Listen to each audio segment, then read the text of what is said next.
Presidente Trump é diagnosticado com insuficiência venosa crônica.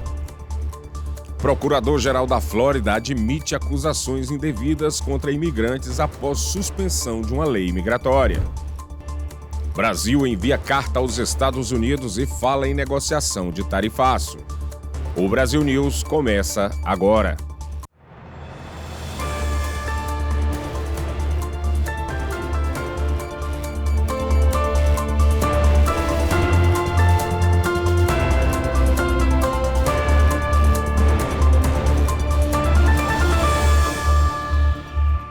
Boa noite. Após especulações sobre a saúde do presidente Trump, a Casa Branca confirmou nesta quinta-feira que ele foi diagnosticado com insuficiência venosa crônica. Em coletiva de imprensa na Casa Branca, Karoline Leavitt deu detalhes sobre a saúde de Trump. Leavitt diz que os hematomas nas mãos e inchaços nas pernas que aparecem em fotos da mídia são uma condição benigna e comum em indivíduos com mais de 70 anos. Vamos ouvir um trecho do que ela disse. The president underwent a comprehensive examination, including diagnostic vascular studies. Bilateral lower extremity venous Doppler ultrasounds were performed and revealed chronic venous insufficiency, a benign and common condition, particularly in individuals over the age of 70. O procurador-geral da Flórida admitiu acusações indevidas contra imigrantes, mesmo com lei migratória suspensa. A repórter Lorena Gomes tem as informações. Pelo menos 2 pessoas foram acusadas indevidamente sob uma lei estadual que proíbe a entrada de imigrantes indocumentados no estado, mesmo após um juiz federal suspender a aplicação. A situação foi revelada pelo próprio procurador-geral do estado, James Youth Meyer, em um relatório enviado à Justiça Federal depois de solicitar informações às autoridades locais. Segundo o documento, as prisões aconteceram no final de maio, mais de um mês depois da decisão da juíza federal Kathleen Williams de suspender a lei estadual de imigração assinada pelo governador Ron DeSantis. As acusações foram retiradas pelos promotores, mas a juíza considerou o procurador-geral em desacato por descumprir a ordem judicial e determinou que ele apresente relatórios bimestrais sobre aplicações da lei durante essa suspensão. A legislação estadual fazia parte de um pacote de medidas contra a imigração irregular e está sendo contestada na Justiça por possível violação da autoridade federal sobre políticas migratórias. E uma operação policial divulgada na quarta-feira resultou na prisão de 19 pessoas suspeitas de tráfico de drogas no condado de Flagler. Uma investigação secreta que durou 6 meses levou ainda à apreensão de mais de 5 quilos de drogas, incluindo cocaína, metanfetamina e fentanil, o suficiente para matar cerca de 30 mil pessoas, segundo as autoridades. Durante a operação foram apreendidos 5 veículos, 13 armas de fogo e cerca de $22 mil em dinheiro. De acordo com a polícia, os envolvidos somam mais de 300 prisões anteriores e muitos atuavam próximo a escolas e parques. Durante a ação, 10 pessoas foram presas no mesmo dia, outras ao longo dos últimos meses e 4 continuam foragidas. A investigação continua. E outra operação também divulgada na quarta-feira terminou com 39 presos envolvidos com crime organizado em Sarasota. A investigação de 9 meses, conduzida pela polícia local em parceria com agências federais, também apreendeu 43 armas de fogo, sendo 15 roubadas e 10 ligadas a tiroteios em cidades como Sarasota, Tampa e São Petersburgo. Também foram retirados de circulação mais de 20 quilos de maconha, cocaína, fentanil, metanfetamina, heroína e outras drogas sintéticas. A operação Surge 3, que começou em agosto do ano passado, segue com investigações em andamento. 3 suspeitos ainda estão foragidos. As autoridades destacaram que o trabalho conjunto foi fundamental para o sucesso da operação, que tem foco nas redes criminosas ativas no sudoeste da Flórida. E um adolescente de 16 anos foi preso após fazer uma ameaça de bomba durante o embarque de um voo da Spirit Airlines com destino ao Missouri, no aeroporto de Fort Lauderdale. Todos os passageiros foram retirados do avião e o local foi revistado, mas nenhum dispositivo explosivo foi encontrado. O adolescente foi acusado de falsas ameaças e está em custódia juvenil. A Justiça determinou a avaliação psicológica do suspeito para definir os próximos passos legais. O caso aconteceu na segunda-feira. E o caso que envolve liberdade de expressão, a plataforma Rumble e o juiz do STF, Alexandre de Moraes, ganha um novo capítulo. Em uma postagem na rede X, o CEO da Rumble, Chris Pavlovski, diz que segue lutando pela liberdade de expressão e pelos direitos humanos dos brasileiros. Em um trecho, ele escreveu, abre aspas, a Rumble vai voltar e a liberdade de expressão vai vencer, fecha aspas. A declaração foi feita na quarta-feira, no mesmo dia em que a empresa protocolou uma nova ação na Justiça da Corte Federal da Flórida, juntamente com a Trump Media, que é dona da rede social Truth Social, contra o ministro do Supremo Tribunal Federal, Alexandre de Moraes. A Rumble está bloqueada no Brasil desde fevereiro por determinação de Moraes, depois de a empresa se recusar a nomear um representante legal no país e a cumprir decisões judiciais. O caso tem repercutido nos Estados Unidos com o apoio de aliados de Donald Trump, que condenam as ações do STF contra plataformas digitais internacionais. Em maio, o secretário de Estado americano Marco Rubio ameaçou aplicar sanções da lei Magnitsky contra Moraes por supostos abusos de poder judicial. A seguir, polícia investiga onda de ataques a ônibus em São Paulo. Até já!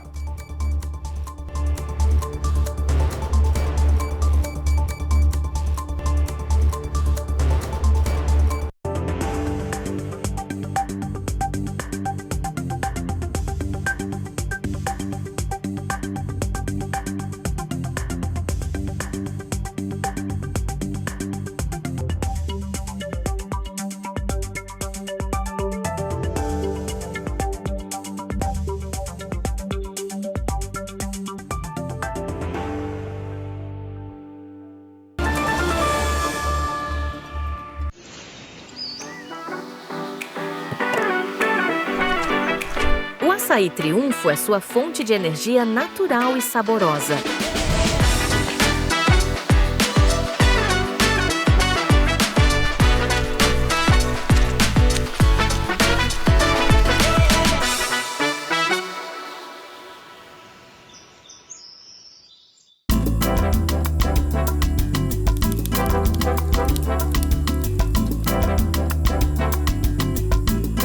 As linguiças Cortes trazem o sabor artesanal que une amigos e família.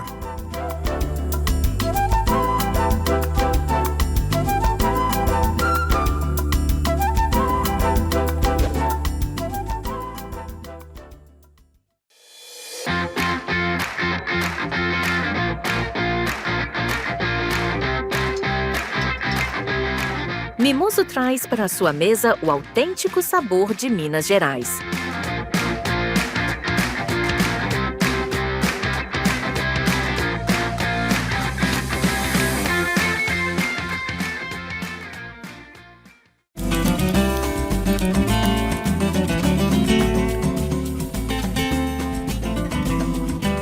Transforme seu churrasco em uma experiência inesquecível com o mineiro.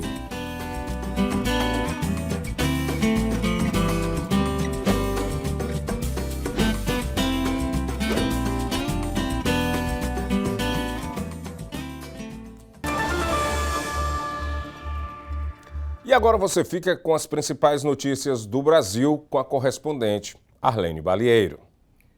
E o governo brasileiro enviou na quarta-feira uma nova carta ao governo dos Estados Unidos, onde manifesta, abre aspas, indignação, fecha aspas, com a tarifa de 50% imposta sobre os produtos brasileiros. A primeira, encaminhada no mês de maio, não teve o teor divulgado, mas o governo brasileiro afirma que também havia proposta de negociação de tarifa e que ainda não obteve resposta. O novo documento, enviado nesta semana, declara que o Brasil está aberto a negociações e argumenta sobre o impacto negativo do tarifaço sobre setores importantes de ambas as economias. A carta foi assinada pelo vice-presidente Geraldo Alckmin e pelo ministro das Relações Exteriores, Mauro Vieira. A tarifa anunciada por Trump entra em vigor a partir do dia 1º de agosto. E a investigação aberta pelos Estados Unidos, que apura as práticas comerciais brasileiras, foi respondida com um tom de ironia no perfil oficial do governo Lula. Uma postagem publicada na quarta-feira diz que, abre aspas, Pix é do Brasil e dos brasileiros, fecha aspas. O texto ainda sugere que o Pix tem causado ciúmes em outros países. A investigação comercial contra o Brasil foi iniciada a pedido do presidente americano Trump e anunciada na última terça-feira.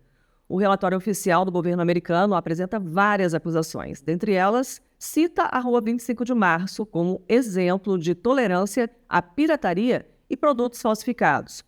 O Pix não é citado nominalmente, mas está entre os temas centrais da investigação. O documento afirma que o governo brasileiro oferece vantagens indevidas a serviços próprios de pagamento eletrônico, o que prejudica a competitividade. E os ataques a ônibus na Grande São Paulo continuam. O caso mais recente aconteceu em São Caetano do Sul. Enquanto isso, a Polícia Civil trabalha na investigação. Na última terça-feira, mais de 30 ataques foram registrados em vários pontos da Grande São Paulo, a maioria na capital paulista. Uma criança ficou ferida após ser atingida por estilhaços de vidro. Testemunhas contaram aos agentes que viram homens em 2 motos arremessando pedras contra os veículos em movimento. No domingo, a cidade de São Paulo já havia registrado 47 ataques. O maior número de casos ocorreu no dia 7 de julho, onde quase 60 ônibus foram atingidos com pedras. Relatos de autoridades dão conta que, neste ano, cerca de 800 ônibus foram vandalizados em São Paulo. A polícia trabalha para descobrir quem está por trás da onda de ataque. Até agora, 8 suspeitos foram presos. E a morte de uma idosa de 76 anos após complicações decorrentes de procedimentos estéticos realizados no rosto e pescoço é investigada. Segundo a família, a mulher ficou mais de 20 dias internada e morreu no início desta semana. O caso aconteceu em uma clínica em São José dos Campos e os procedimentos teriam sido realizados por um dentista. Segundo o Conselho Federal de Odontologia, o CFO, o lifting facial realizado em Marlene da Silva Barros não pode ser feito por cirurgiões dentistas. A mulher também teria feito uma lipoaspiração da região cervical, no dia 20 de junho. De acordo com familiares, depois de 2 dias, ela foi internada e entubada com dores, vômito e confusão mental. E a polícia também investiga o acidente com a delegação de estudantes da Universidade Federal do Pará, a UFPA, que resultou na morte de 5 pessoas. Veja. O acidente que gerou grande comoção por envolver estudantes foi na BR-153 em Porangatu, na madrugada de quarta-feira. A delegação, que levava mais de 100 universitários, tinha saído de Belém, no Pará, na segunda, com destino a Goiás, onde participariam de um congresso estudantil. Segundo a polícia, 5 pessoas morreram, 13 ficaram feridas e as demais escaparam ilesas. Entre os mortos estão 3 estudantes da UFPA e os motoristas de 2 dos 3 veículos envolvidos. O acidente envolveu um caminhão, um ônibus e um micro-ônibus. De acordo com a polícia científica, o caminhão fazia o trajeto Goiás-Tocantins e a delegação seguia no sentido contrário. A perícia acredita que o caminhoneiro possa ter tentado uma ultrapassagem em local proibido, o que pode ter resultado na batida frontal com o ônibus. As investigações estão em andamento. Veja agora a cotação do dólar frente ao real.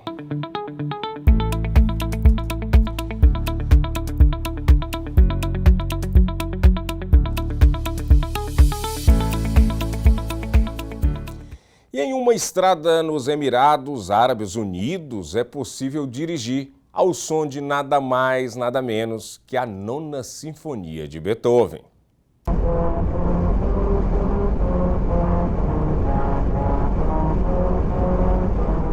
Não há sensores, não há eletricidade, nada além das faixas sonoras. Sulcos foram colocados estrategicamente espaçados no asfalto. Quando os pneus passam por cima deles, a uma velocidade de cerca de 100 km por hora, as vibrações produzem uma melodia audível no interior do veículo. Sinceramente, quando você dirige por essa estrada, você se sente calmo, especialmente vindo de Sharjah, que é uma viagem longa, de 1 ou 2 horas. Encontrar essa música em Fujeira é, sinceramente, um sentimento transformador. Estradas musicais parecidas existem também nos Estados Unidos, Japão e Hungria. Se tiver com o rádio do carro quebrado, melhor do que ir sozinho sem ouvir nada, né? Gostei demais dessa estrada. E essa edição do Brasil News termina aqui, mas você pode rever todas as notícias no nosso canal no YouTube. Boa noite.